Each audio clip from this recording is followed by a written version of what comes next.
Okay, it's time to talk about motherboards. Now, I get the impression that motherboards scare a lot of people in this field.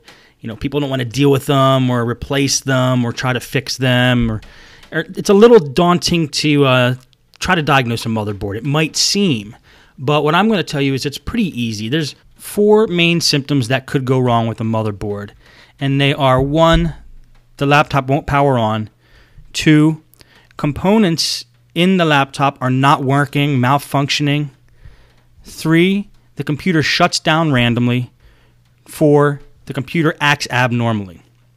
Now we're going to go through these symptoms one by one.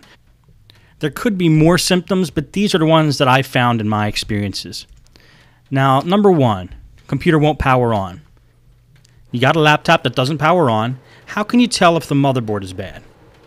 Well, you just ask yourself, why else wouldn't a computer power on? Number 1, if it's on battery power, the battery's dead or the battery's bad. And number 2, the AC adapter could be bad. So let's rule out number 1. Pull the battery out. Keep the battery out of the computer for this test. And then take your AC adapter and check the voltage with a voltmeter. And I'm going to show you how to do that right here. You just use a regular voltmeter. And what you want to test for is voltage. I'm going to put the meter at 20 volts. And you take the tip, the power jack tip. You hold your black, your negative on the outside of the tip. And you put the red on the in the hole on the inside of the tip. Be very careful not to touch the red and the black and the tips together, otherwise it'll create a short circuit. Now you can't see it probably on that video. Oh, there you can. 19 volts. Just about 19 volts. So we know the power adapter works.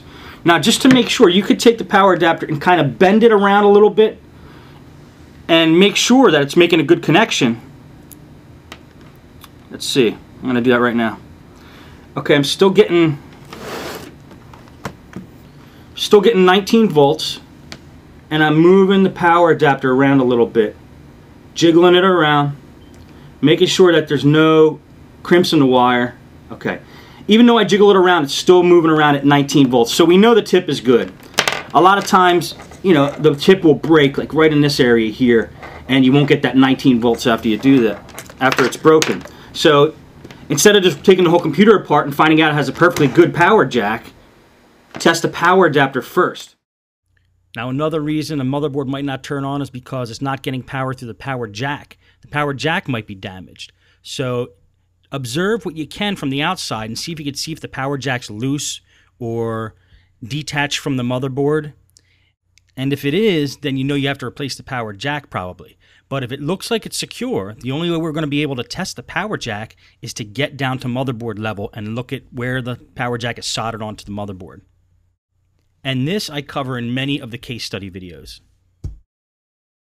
Now, there's a few other things that might cause a motherboard not to turn on or a computer not to turn on. It could have a bad processor, but bad processors are fairly rare. I would say 1 out of every 75 computers I work on, it's the processor rather than the motherboard that's bad. And also there's like maybe the power button on the actual laptop is broken or something mechanical like that. But again, that's unlikely, but you could check those things too. Okay, number 2, components in the laptop won't work. For example, a CD drive or a wireless card don't show up in Windows, or they're not working properly. Well, that could possibly be a motherboard, but the way to test that is to replace that component. If your CD drive's not working, replace the CD drive.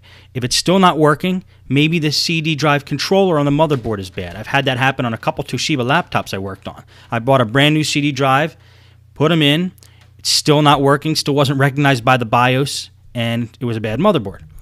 Now, HP also had a problem with their wireless cards, but it wasn't the wireless cards that were bad, it was the actual controller on the motherboard that controls the card that was bad. I think it was positioned next to a chip that got real hot, like the graphics chip or something like that on the motherboard. So if you have a laptop with components not working, and you replace the components and they're still not working, then you might have a bad motherboard. Now, how do you rule out if Windows isn't causing this problem or the operating system's not causing a problem? Well, test it with a different operating system. This is always a good test of a motherboard using like a Linux distribution like Knoppix, or using the Ultimate Boot CD for Windows. These are both bootable CDs, and it's essentially testing the hardware of the laptop because you're running it on a different operating system. Last thing to try if components aren't working and you suspect it's your motherboard, flash the BIOS of the motherboard. Maybe the BIOS got corrupted somehow, and since the BIOS is handles the basic functions of a computer, maybe it's not doing its job and causing some abnormal activity in the computer. Okay, number 3, computer shuts down randomly. Now this is a common symptom of a computer overheating. So let's make sure it's not an overheating problem. And how do we do that? Well, what I do is I take a can of compressed air and I blow it into the laptop in the bottom where the fan is, and also in the heat sink on the side of the computer. If you do this, you might see clouds of dust come out, and that's a good thing, but you want to make sure you get all the chunks out of the laptop before you turn it back on, because those chunks of dust that might still be stuck in there might cause the fan blades to actually stick. I go over this in the case study videos, and several of them. Watch how I do that there, and you can see in action, cleaning out a laptop and getting all the dust out of it.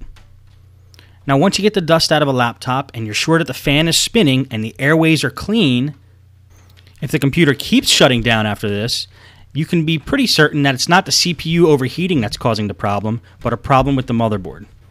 I've had systems where I opened them up, I made sure all the airways were clean, I made sure that the heatsink was making a good connection with the processor, put it all back together, and the computer still powered down. It turned out it was a bad motherboard.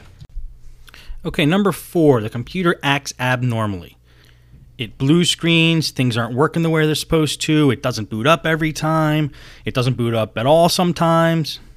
Now first I want to make sure it's not Windows that's causing a problem, so again, we're not going to deal too much with the software side, so do all your Windows fixes and make sure that Windows isn't causing a problem.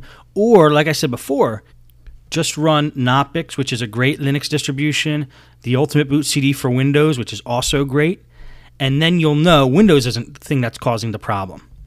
Then, if you're still having problems with the computer acting abnormally, start taking out components one by one. Take the hard drive out. You could do that if you're running it from a live Linux distribution.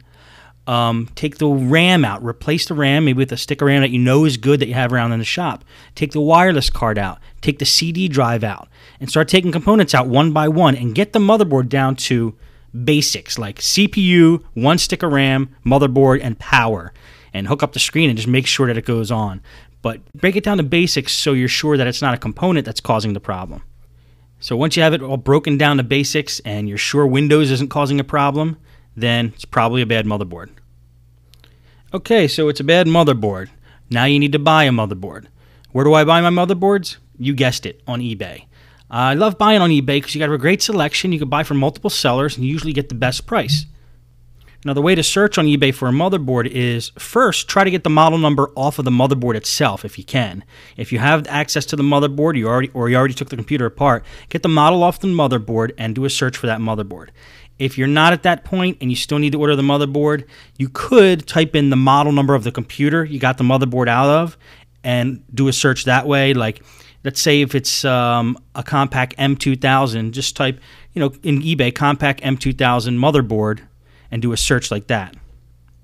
The problem with doing a search like that, though, is, for example, HPs have like a DV6000 model, but there's actually like 100 different submodels in the DV6000 series, and some of them have different motherboards than each other. Like, say there's a DV6310 US or DV6425. So that's when you have a computer like that, it's a little dangerous to search for a motherboard just by model number of the computer alone. I've gotten burned on that many times myself, and so it's best just to pull the motherboard out and look on the motherboard and get the model off the motherboard and do a search to buy one using the model number of the motherboard. Now that leads to the next question. How do you get the motherboard out? Well, that's what all the case study videos show you. A lot of them involve bringing the laptop down the motherboard level when we're doing a repair. But before you watch the case study videos, make sure you watch the video on how to take a laptop apart, get the basics, then watch the case study videos, and then you can attempt it yourself.